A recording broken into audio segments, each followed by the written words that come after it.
Good morning class 12. As we had already done in online class, that is the part of Gaussian theorem. So as I promised you earlier, today onwards we will start that applications of Gaussian law. Applications of Gaussian law means what we will discuss, that Gaussian law main part we know. Now how Gaussian law is applicable for continuous system, means if I am having a cylindrical charge distribution, if I am having a line charge distribution, if I am having a surface charge distribution, how we can apply Gaussian law over there. So today my part of discussion is just concentrating on that applications of Gaussian law. Applications of Gaussian law. So let's start from there. Acha, before going to the applications of Gaussian law, that day we had proved that Gaussian theorem. Okay, we had already proved Gaussian law, Gaussian theorem. How Gaussian got that idea that integration E dot ds equal to q by epsilon 0. Now first today we will do first the thing, Coulomb's law we know. Now we can prove Coulomb's law from Gaussian theorem also. We can prove Coulomb's law from Gaussian theorem also. That is also another applications of Gaussian theorem or Gaussian law. So first we will prove that deduction of Coulomb's law from Gaussian theorem. So heading I am not writing here. So deduction of Coulomb's law from Gaussian theorem. For that what I am doing, I am taking a point charge plus q. Clear? I am taking a point charge plus q. Now if I am having a point charge plus q, its electric field, if I am having a positive charge distribution, we know that electric field lines always for positive charge distribution will be what? Will be moving away from the charge distribution, means it is a diverging charge distribution. So obviously electric field will be like this. This is the direction of electric field, from positive towards infinity the electric field is moving. Now for Gaussian theorem what I need a closed surface. So since it is a charge and charge is always taken as what? A small circular ball like charge, a small tiny very much fine infinitesimal small tiny ball. So charge distribution is merely a small sphere. So here my Gaussian surface also will be a sphere. So enclosing that charge distribution with a Gaussian surface. Okay, this is our imaginary surface. Why I need this kind of surface? To solve the charge distribution problem. Okay, now Gaussian surface if I took, then I need to take one area, means that through that cross-sectional area how many electric flux passes per unit area, that will be also taken, because I know for Gaussian theorem to be whole good I need E dot ds factor or E dot dA factor. So here I am taking my area dA, area vector dA. dA is the small area vector. The length between this point surface, taking a point on the surface. Here I am taking a point P on the surface. So from the surface to the Q, means P to this plus. See, I had taken that positive charge here. Here is my positive charge, and here a point is taken over here. Since electric field for a positive charge is a diverging field, means the electric field direction will be away from the positive charge. So I had taken a surface. Why I need a surface? Because to solve Gaussian theorem I need a imaginary surface. That surface is called Gaussian surface. I will take that Gaussian surface, means simple thing, means I will do that integration over here, and then I will put my limit for the entire surface. Clear? Now I need a symmetrical surface. For what reason? Because if I am not considering a symmetrical surface, then where I do consider my area. For Gaussian theorem the cylindrical that surface should be a closed surface. Clear? So this is the distance between, R is the distance between a point P which is placed on the Gaussian surface, and Q, R is the distance. Clear? Now total flux inflows within the surface. From total flux inflows within the surface will be what?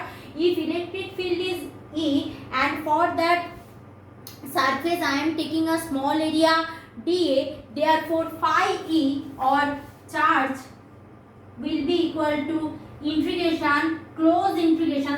don't worry. Close integration, the same rules like integration. So integration, close integration, why? Because it is not one point ended. Total surface, close integration E dot dA, area vector E dot dA, clear? Now see properly, if this is my dA, what is the area vector direction? So E dot dA, if E is vector quantity, dA is also vector quantity, I can write E dA cos theta, E dA cos theta. So that is equal to cross integral magnitude of A, magnitude of dA cos theta. Now see properly. Now if you see carefully, that is that here that in a direction of area vector and direction of electric field, both are perpendicular to each other. Why both are perpendicular to each other? Because we know if I am having a circle, suppose I am having a circle, so this is the point at the center, this is the radius. Radius is always perpendicular on any point on the surface of the circumference, clear? So similarly, if I am consider E on the surface, so direction of electric field and direction of area vector both are same, means both are parallel to each other, means there is a 0 degree angle. So in place of theta, I will put what? I will put close integral E dA cos 0 degree. Now what is the value of cos 0 degree? Cos 0 degree value is, I am rubbing this one, that cos 0 degree value is 1. Therefore phi E will be equal to E dA. Done. E dA. Now see what is the E dA with the integration sign. Now E for that one charge is a constant factor, because one charge I am considering, E will be coming outside. Integration dA. dA means for small area. Now if the area of the whole surface is a constant quantity, so integration dy means what? Y is coming outside. So similarly integration dA, close integration of dA means what? A will be coming outside. So E A, this is my what? This is equal to phi E I am having. Now I will apply Gauss's theorem, that is here means that is phi integration E dot dA equal to Q by epsilon 0. That I will apply here. Before that, now see area. If I am having a sphere means its total surface area is what? For a sphere, the total surface area is 4 pi r square. Sphere total surface area is 4 pi r square. So A equal to here for spherical surface, for sphere, A equal to what? A equal to 4 pi r square. For sphere, A equal to 4 pi r square. So here phi E equal to E into 4 pi r square, clear? Where r is the distance between the point P to the center of the charge, clear? Now from Gauss's theorem, what I can write? This phi E is equal to what?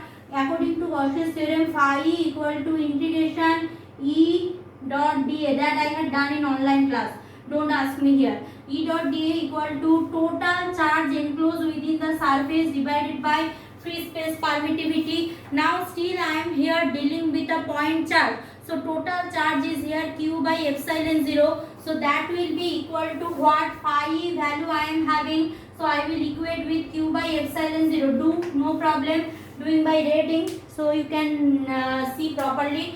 See. So therefore Q by epsilon 0 will be equal to E dot 4 pi r square. Q by epsilon 0 equal to E dot 4 pi r square. So from here I can calculate electric field. Therefore electric field E equal to Q by 4 pi epsilon 0 r square. Q by 4 pi epsilon 0 r square. But Coulomb force field is what? I am counting there what? Whom I am counting in Coulomb's law? I am searching force. Force means attraction or repulsion force. But here what data I got? I got the data regarding electric field. So let's go for that rest of the part. Now if I am having a small charge Q and that electric field E, then what I know that if I am having a test charge Q0, then the electric field is related to the test charge Q0. How? That is E equal to F into Q, that we know, F into Q. So if I am taking a test charge Q0, see wait a minute, this pattern. See right now just what I have done, I have taken a, this is suppose Gaussian surface, this is plus Q, this is R, here is my area vector dA, this is the point P. Now if this point P I am placing another test charge Q0, so what will be the attraction or repulsion force between Q0 and Q1? That is equal to the electric field. How they are equal to electric field? Because we know that F equal to E into Q0. So here whatever I got, so F equal to Coulomb's force, F equal to will be this Q0 into Q by 4 pi epsilon 0 R square.